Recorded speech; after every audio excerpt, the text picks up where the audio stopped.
오늘 스승의 주일을 맞이해서 우리는 이제까지 우리를 신앙으로 지도한 목회자와 선생님들의 노고를 잊어서는 안 될 것입니다.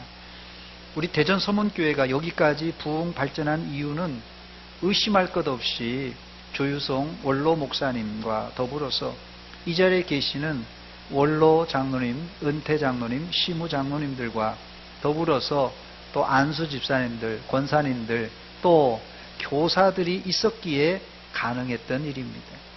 그런 의미에서 이 주일학교에서 수고했고 지금도 수고하시는 교사들을 교회를 대표해서 치하하며 감사를 드립니다.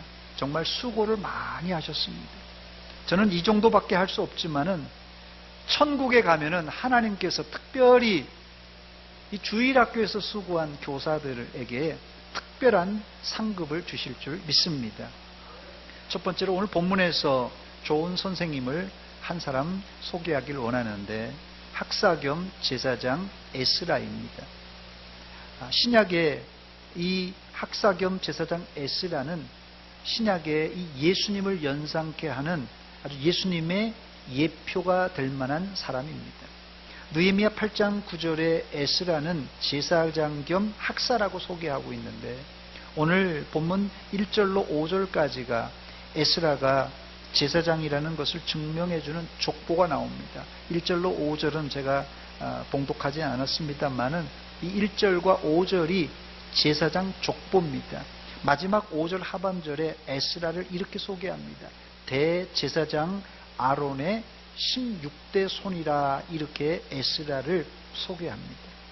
우리가 이 족보를 볼 때 아론은 그래도 좀 익숙한 사람입니다만 그 외에 대부분의 사람들은 이름이 생소합니다. 성경에 제일 재미없는 부분이 목사도 이 족보가 나오면 참 힘듭니다. 그렇다면 성경에 왜 이렇게 따분한 족보를 군데군데 적어놓은 것입니까? 그 이유가 있습니다. 그 이유는 당시 족보는 어떤 문서보다도 확실한 자기 정체성을 보여주는 문서이기 때문에 그렇습니다. 지금도 그렇습니다만은 에스라가 활동할 당시 사회 정황이 어땠습니까?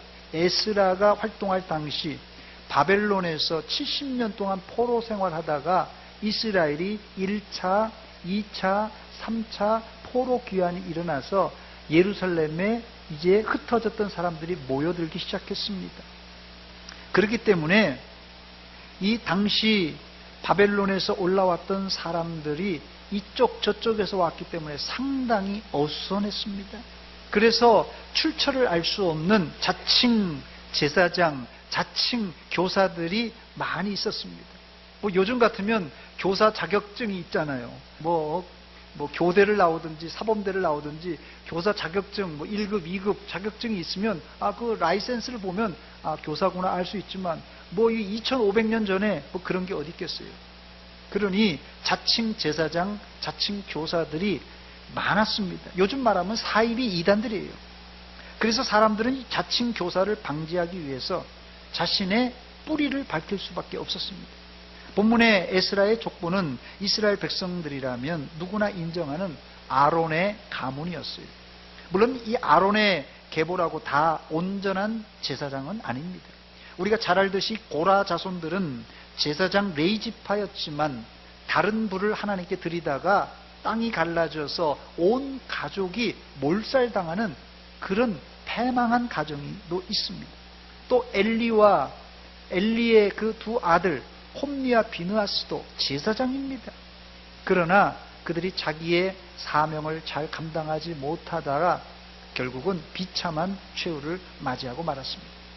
또 에스라, 오늘 에스라서 2장에 보면은 1차 포로 귀환 때 올라온 제사장 계열의 사람들이 몇몇 나오는데 그 중에 하바야, 학고스 그리고 이 바르실레라는 가문이 나옵니다.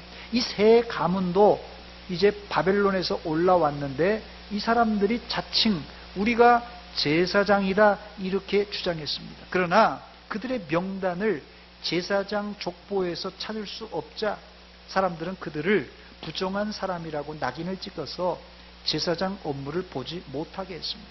에스라 2장 62절 63절에 나온 내용입니다. 이 사람들은 계보 중에서 자기 이름을 찾아도 얻지 못하므로 그들을 부정하게 여겨 제사장의 직분을 행하지 못하게 했다, 이렇게 말합니다.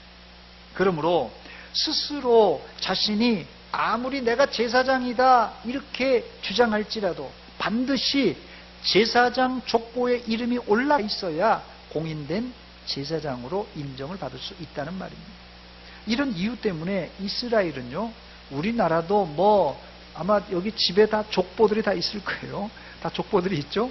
그런데 우리나라보다도 이스라엘은 더 족보를 중요시 여겼어요. 이런 이유 때문에. 또 이 족보를 통하여 우리는 그 사람의 성향과 또 배경을 알 수 있는데, 일반적으로 우리나라에서 뭐 직장에 입사하면, 요즘은 많이 달라졌습니다만은 과거에 직장에 입사하면 두 가지 물어본다고 합니다. 야, 너 고향이 어디야? 두 번째는 너 어느 대학 나왔어? 어디 출신이야?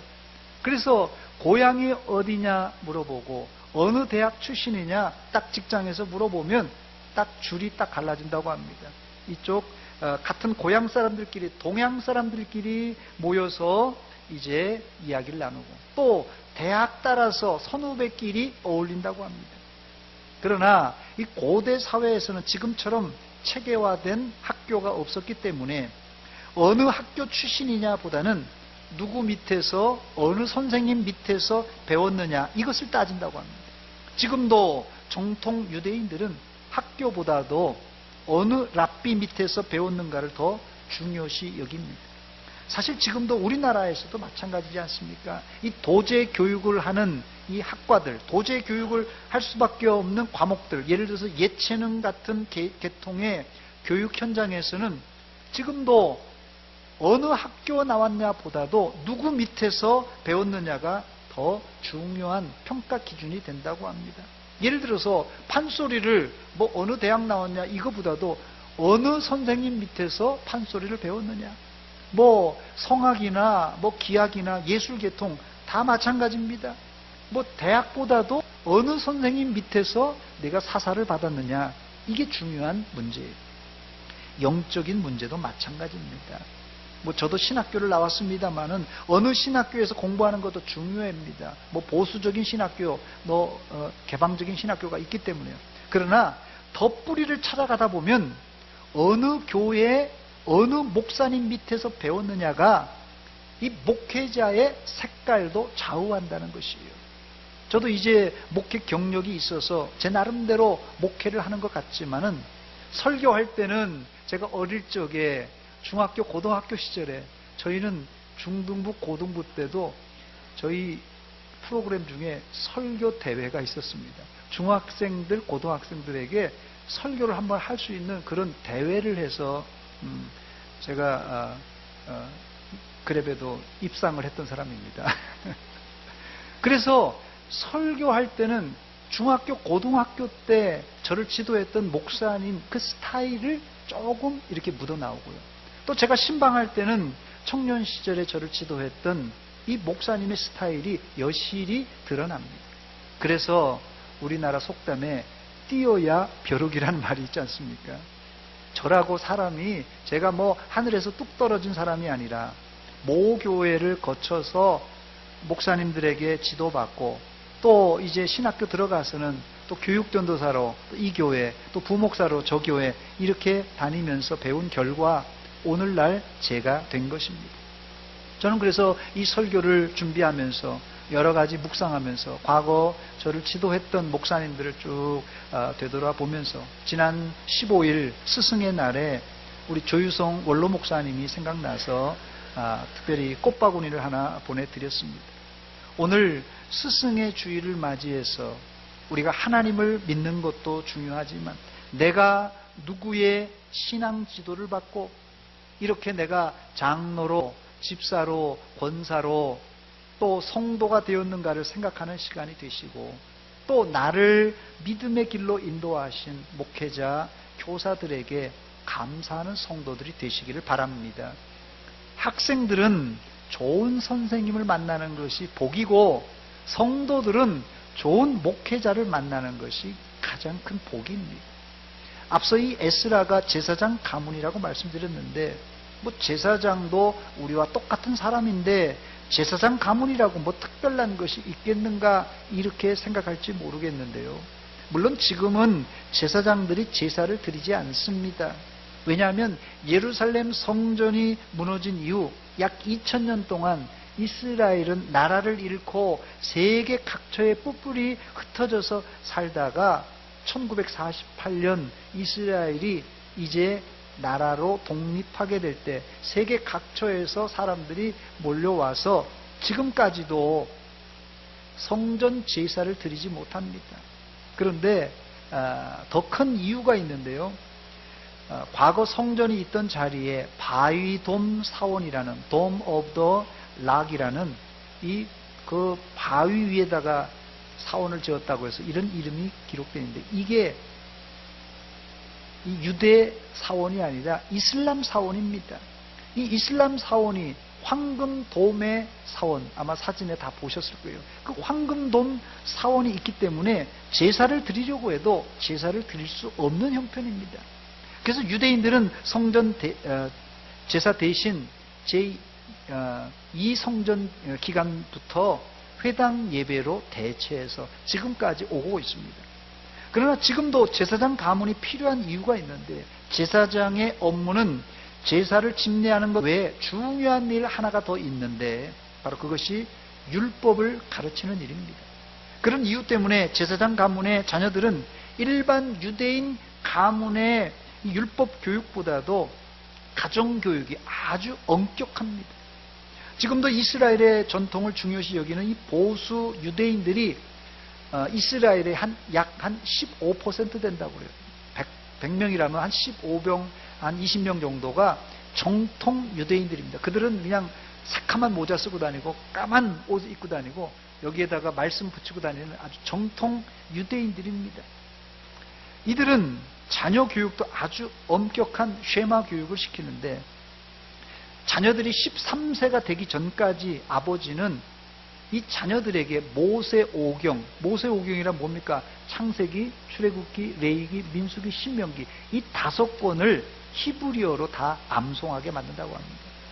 여러분, 일반 가정에서 일반 유대인 어린 아이에게 만 13세, 우리나라로 하자면 중학교 2학년, 만으로 하면 중학교 3학년, 2학년 그 사이입니다.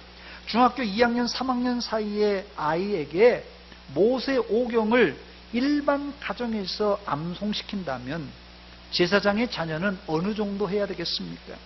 대부분의 제사장의 자녀들은 13세까지 모세오경은 기본으로 암송하고 시가서와 또한 선지서 일부분을 암송한다고 합니다. 그러므로 성인이 된 제사장들은 구약 39권은 통째로 암송한다고 합니다.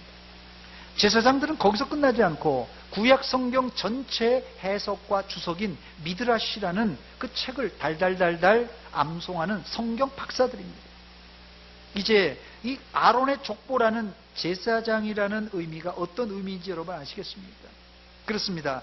제사장의 자녀란 뜻은 생물학적인 계보를 가져오는 것은 물론이거니와 영적 계보, 즉 성경을 통째로 암송하고 그 구절들을 상세히 풀어서 주의할 수 있는 실력자라는 그런 뜻입니다.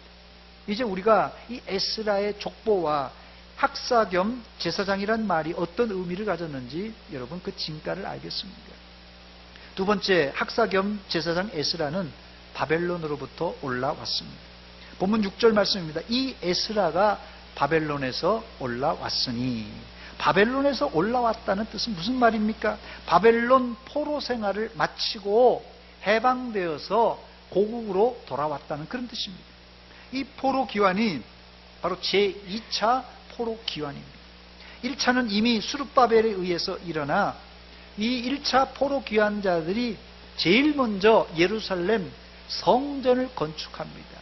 그래서 수룹바벨이 앞장서서 건축했다고 그래서 첫 번째는 솔로몬 왕이 세웠다고 해서 솔로몬 성전이라고 그러고, 두 번째 무너지고 수룹바벨 총독에 의해서 앞장서서 세웠다고 해서 수룹바벨 성전, 제2성전이라 이렇게 부릅니다. 이것이 바로 1차 포로 귀환자들에 의해서 이 건축이 됩니다.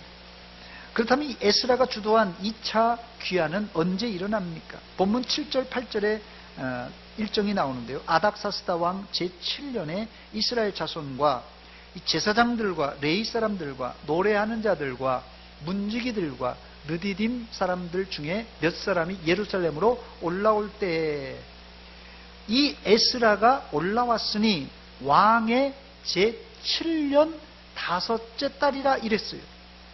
아닥사스다 왕 제7년, 아닥사스다 왕이 즉위한 지 7년째 5째 달에, 그것이 주전 457년경입니다.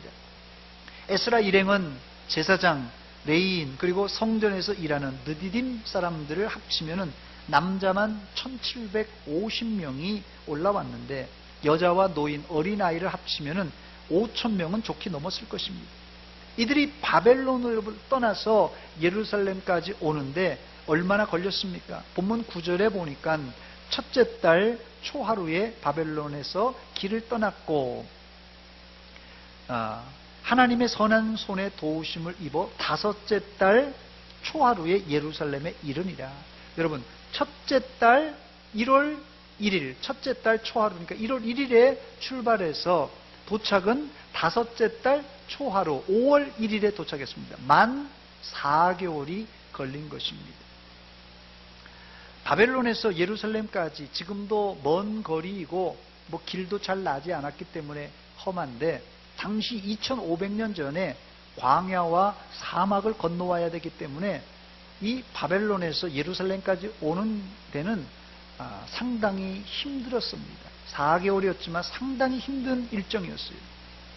거리도 문제지만 더 어려운 것은 군데군데 도적대들이 있었고요. 또 군데군데 국경을 넘어가야 되기 때문에 검문소들이 있었기 때문에 그게 쉽게 올 수 있는 그런 만만한 일이 아니었습니다. 즉 에스라가 이끄는 제2포로 귀환은 하나님의 선한 손에 도움을 받았기 때문에 큰 어려움 없이 예루살렘까지 도착할 수 있었습니다. 본문 9절 다시 읽습니다. 첫째 달 초하루에 바벨론에서 길을 떠났고 하나님의 선한 손에 도우심을 입어. 왜 이 구절을 넣었겠어요? 하나님의 선한 손에 도움이 없었다면 에스라의 제2차 포로 귀환이 힘들 수도 있었다는 그런 말입니다. 이런 이유 때문에 사실 당시 유대인들은 바벨론에 살면서 이스라엘로 돌아오지 않고 바벨론에 그냥 주저앉아 살기를 원했습니다. 즉 신앙적인 이유에서는 예루살렘으로 귀환하는 게 맞지만은 현실적인 면에서는 여기가 좋사오니 바벨론에 머물러 살기를 원했어요. 왜냐하면 이 바벨론은 당시 선진국이었습니다. 그런데 또 이 바벨론이 이 관대한 다문화 정책을 썼기 때문에 유대인뿐만 아니라 다른 포로로 끌려온 사람들도 상당히 대우를 해줬어요. 그래서 유대인들도 잘 적응하고 바벨론에서 살 수 있었습니다. 예를 들자면 다니엘 같은 경우 포로로 끌려왔는데 그가 총리 대신이 되지 않습니다. 에스라 황후뿐만 아니라 모르드게, 또 본문에 나오는 에스라, 또 스룹바벨, 느헤미야 같은 고위 관직에도 유대인들이 올라갈 수 있었습니다. 그런 거 보면 이 바벨론 사람들이 굉장히 관대하게 유대인들을 대우했던 것입니다.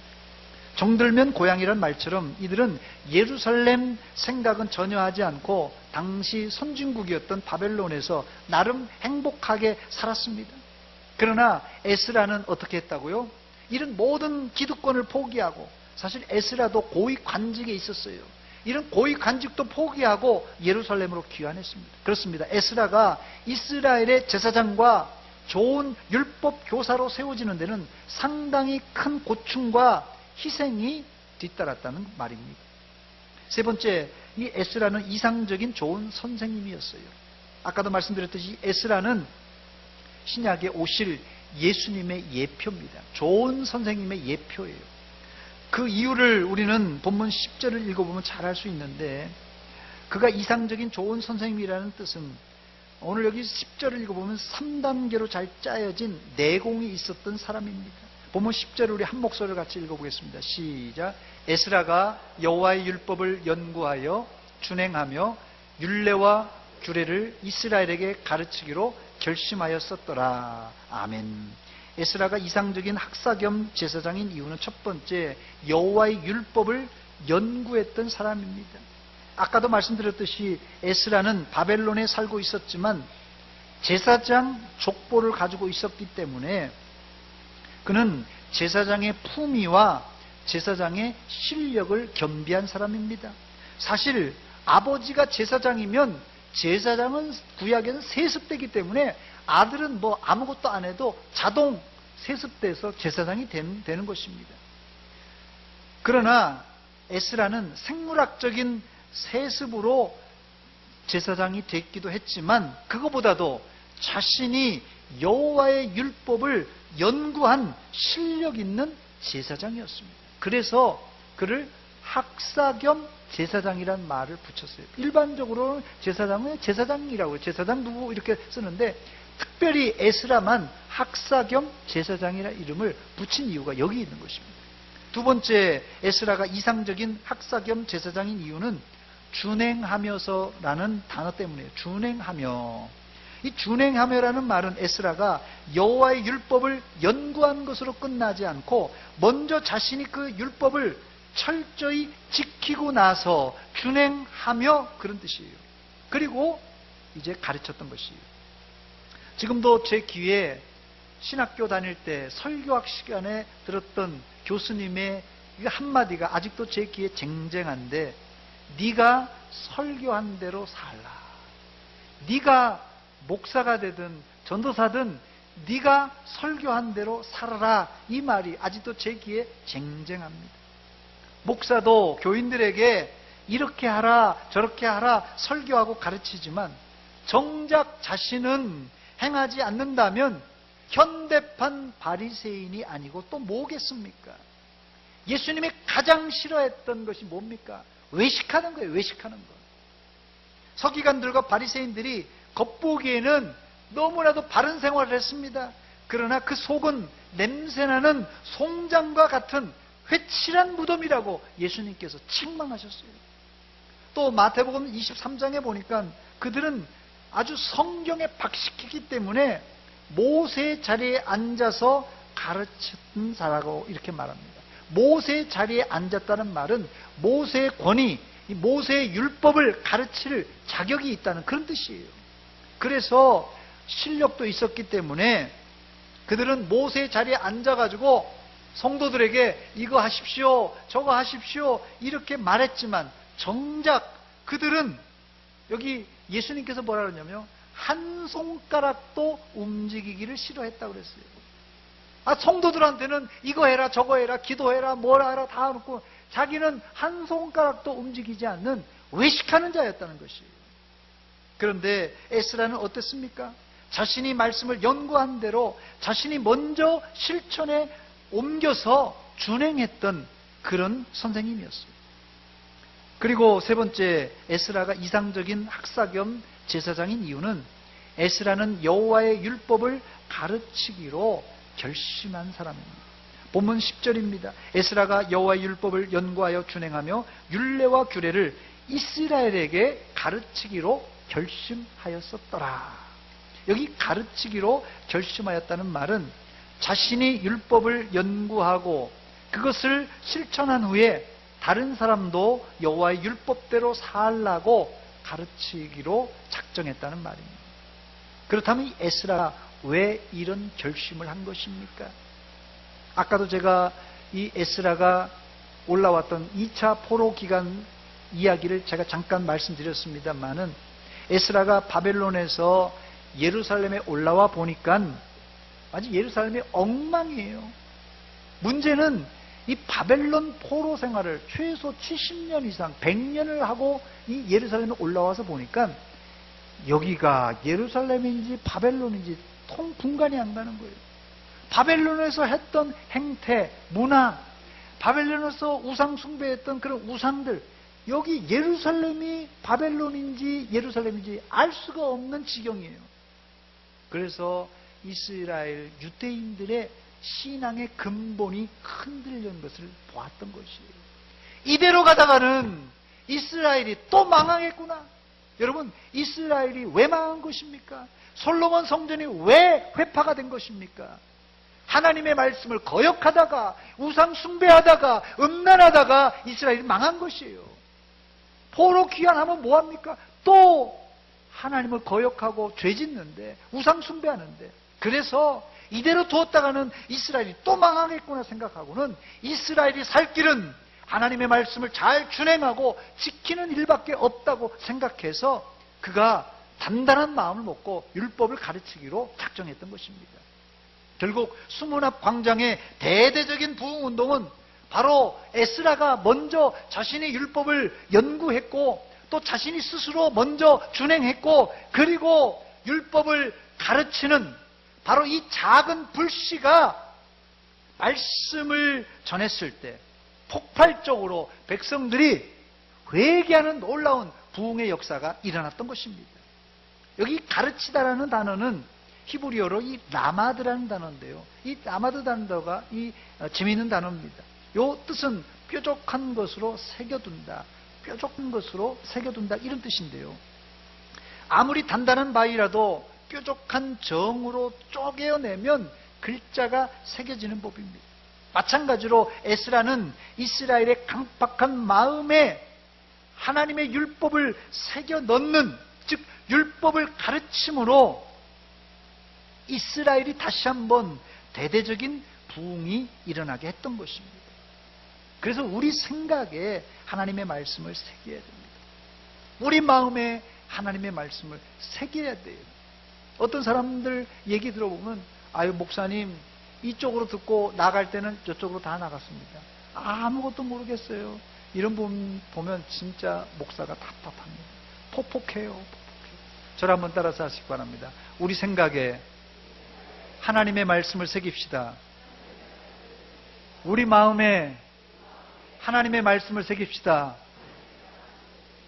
한번 오른손 들어보세요. 오른손.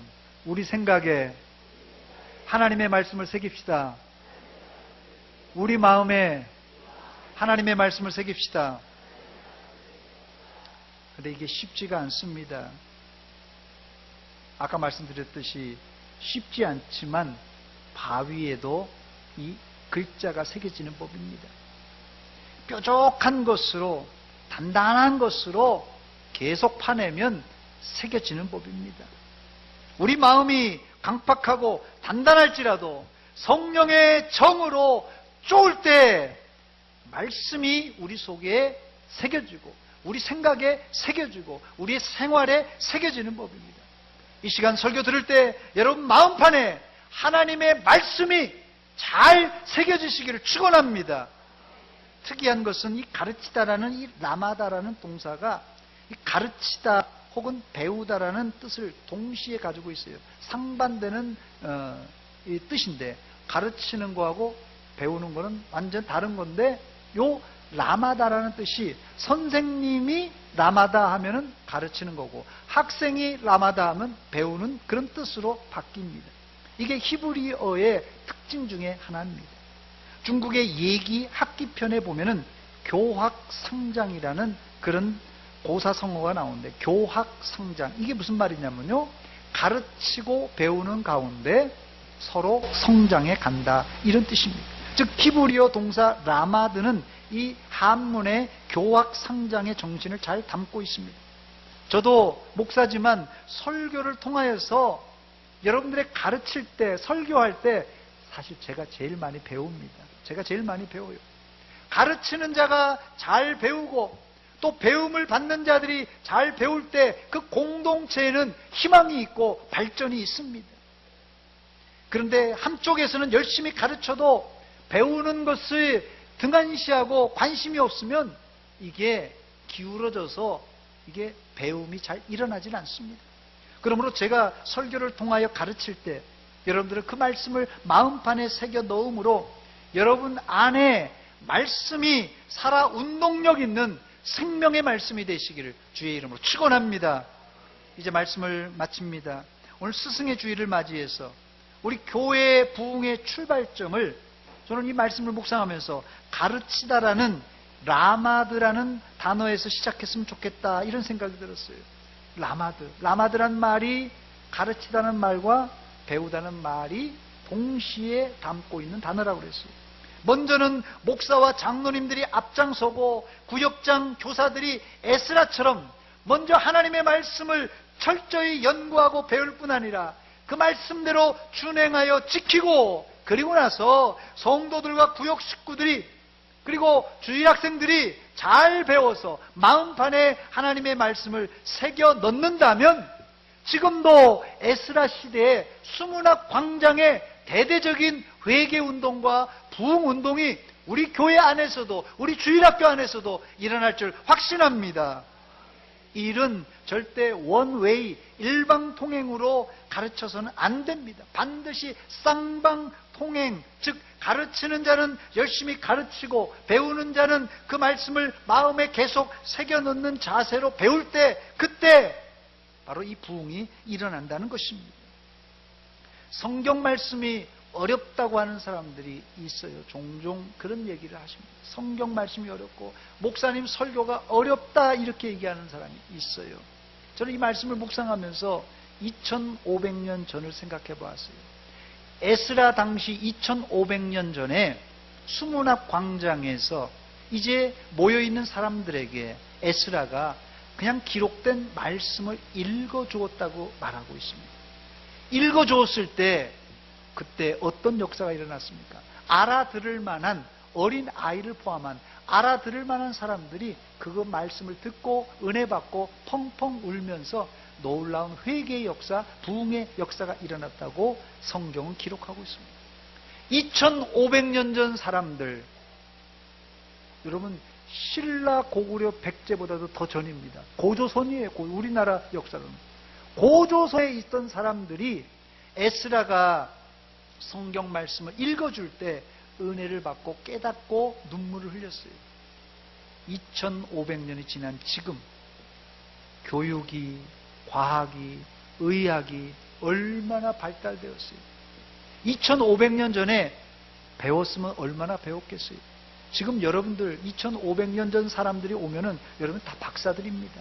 2500년 사람들이 여기 있으면 다 미개인들이지 아니겠어요? 그런데 2500년 전에 하나님의 말씀이 선포될 때 그들이 그것을 다 깨닫고 눈물 흘리고 놀라운 대대적인 회개와 부흥운동이 일어났습니다. 오늘 여러분들 지금처럼 똑똑한 시대가 없어요. 여러분 보세요. 멍청한 사람 있어요? 있어요? 없어요. 우리 교회 다 잘났어요. 목사도 잘났고 다 잘났어요. 그런데 왜 하나님 말씀만 깨닫지 못하냐는 것이에요. 오늘 비결이 여기 있는데 라마드입니다. 우리가 하나님 말씀을 배워야 돼요. 그걸 어떻게 배워야 되냐면 말씀을 새겨 넣어야 됩니다. 이쪽으로 듣고 이쪽으로 흘려버려요. 이쪽으로 듣고 이쪽으로. 이거 진짜 너무 답답합니다. 그런데 설교 말씀 듣고 내가 오늘 하나라도 내 마음에 새겨놓고 하나라도 내 생각에 새겨놓고 이런 자세로 배운다면 1년에 52개를 배우는 것이에요. 한 주에 하나씩만 배워도 52개 배우는 거예요. 이건 배움입니다. 학교에도 이런 학교가 없어요, 여러분. 학교 출석일수 얼마나 됩니까? 얼마 안 돼요. 여러분, 이게 설교가 어렵다, 성경이 어렵다 핑계될 것이 아니라 2500년 전 사람들이 하나님의 말씀을 들을 때 다 깨닫고 운이라 했어요. 오늘 여러분 하나님의 말씀을 깨달으시기 바랍니다. 그러기 위해서는 여러분 마음에 새기세요. 한 말씀이라도 새겨보시기 바랍니다. 그때 여러분 마음이 이제 딱딱한 마음이 거기에 갈라지고 그 말씀에 놀라운 부흥운동이 일어나는 것입니다. 왜냐하면 하나님의 말씀은 살아 운동력 있는 생명의 말씀이기 때문에 그렇습니다. 아무쪼록 여러분 마음속에 이제 강팍하게 닫아놓지 말고 말씀이 들어가서 여러분 마음을 정리하고 휘저으면서 여러분 마음속에 심령의 부흥운동이 일어나고 여러분 구역의 부흥운동이 일어나고 여러분 가정의 부흥운동이 일어나고 우리 교회에 큰 대대적인 부흥이 일어나기를 주의 이름으로 축원합니다. 축원합니다. 기도하겠습니다. 이 시간 기도할 때 하나님, 오늘 에스라 시대에 있었던 부흥을 생각하면서 오늘 스승의 날 우리가 스승으로부터, 목사님으로부터 여러 가지 말씀을 들었지만 우리가 새겨듣지 않고 흘려보냈습니다. 한 말씀이라도 오늘 새겨듣게 하시고 그 말씀대로 준행하며 실천에 옮기게 하여 주시다. 내가 먼저 마음의 부흥이 일어나고 우리 가정이, 구역이, 교회의 부흥이 일어나게 하시옵소서. 주여 한번 외치 기도합니다. 주여 아버지, 하나님 아버지, 하나님 이 아침에 우리에게 은혜 주시고 말씀 들려주신 것 감사드립니다. 아버지, 말씀을 들었사오니 이 말씀이 우리 속에서 잘 새겨지게 하시고 싹이 나게 하시고 30배, 60배, 100배 결실을 맺게 하여 주시옵소서. 아버지여, 아버지여, 말씀의 강력한 도전과 은혜가 우리 속에 있게 하여 주시옵소서. 하나님 아버지, 하나님 우리를 사용하여 주시고 에스라 시대의 수문학 광장에서 있었던 놀라운 아버지 성령의 역사와 능력이 우리 안에, 우리 가정 안에, 우리 구역 안에, 우리 교회 안에 넘치도록 있게 하여 주시고 이 사회를 변화시키는 아버지여 능력자들이 나게 하게 하시옵소서. 아버지 역사하여 주시옵소서.